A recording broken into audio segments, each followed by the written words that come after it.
For more now, let's bring in James Pethokoukis, economic policy analyst at the American Enterprise Institute, and a CNBC contributor. James, welcome. We don't know much about Mike Johnson, but I'll tell you one takeaway from me, and that is that the person who controls the House of Representatives today, at least the majority, is Donald Trump.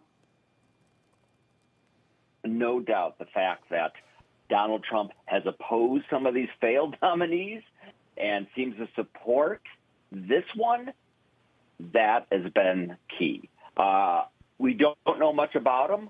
That's one reason why he's going to be why he has this job, is because no one knew much about him. Being a mystery and otherwise having a pleasant kind of bland demeanor while also being on the deep right and having Trump's endorsement, I mean, that is the thing that really unlocked this puzzle. And that brought over the 8 who had opposed Speaker McCarthy for being insufficiently conservative on fiscal matters and other things. He is a staunch social conservative as well on such things as abortion, sex education for younger children, et cetera, et cetera.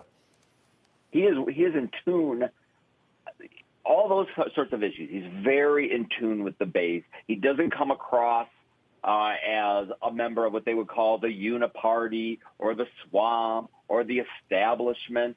So you can see with that background why he has his job. But listen, the real problem with the Republican Party isn't the person who sat in that chair. It's the people in front of those chairs. A very divided party. And let me tell you, there is a considerable amount of wishful thinking going on here, thinking that, hey, we're no government shutdown. It's going to be smooth sailing until January or April. This is a person who may do a great job, but he has no experience running a big committee, fundraising, whipping votes. He has given a very vague, really, plan of how to move forward.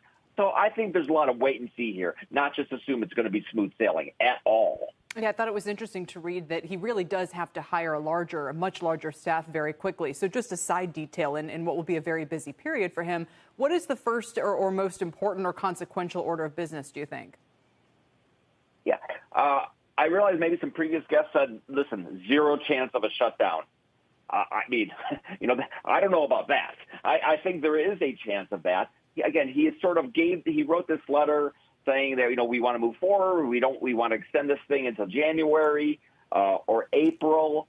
Again, but that letter was very detail light, and the devil really is in the details. What will be the spending cuts? Why will the people who didn't like McCarthy, why are they going to jump on board here if what he eventually is going to offer is not much different than what McCarthy was offering? I understand this is a big win for the folks who didn't want McCarthy, but will this be enough? Is getting McCarthy's head, is that the win? If that was the win, we would have already had a speaker before. Obviously, they want more. What's also interesting here, James, is the idea that he has voted against monies for Ukraine. It is likely, or what President Biden has proposed, is a bill or a package that lumps together monies not only for Ukraine, but for Israel. And he has received money from the American Israel Public Affairs Committee, so he is a staunch supporter of Israel, as well as border security funding. How is this gentleman likely to try and thread that needle if a bill that packages those three things comes together?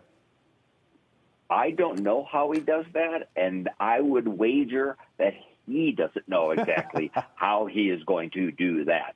This is what I meant. All the problems that McCarthy faced remain, and now they're going to have to be handled by someone who has not been thinking about this job for the past decade, who maybe was not thinking about this job months ago, and now this would be tricky for the most experienced speakers of the past, whether it's Pelosi, going back to Tip O'Neill. It's going to be extraordinarily difficult for someone, again, who is not even, I think he's chaired a subcommittee.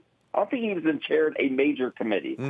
Big John, he could be, listen, I'm not saying he's not up to it, but again, time will tell here. Yeah, but I mean, don't know. I think he's only been in Congress since, what, 2017, if I'm checking. That's not very long. That's not very long. But remember, Barack Obama had only been in Congress for a couple of years, too, before he became president. James Pethokoukis, always good to hear from you, sir.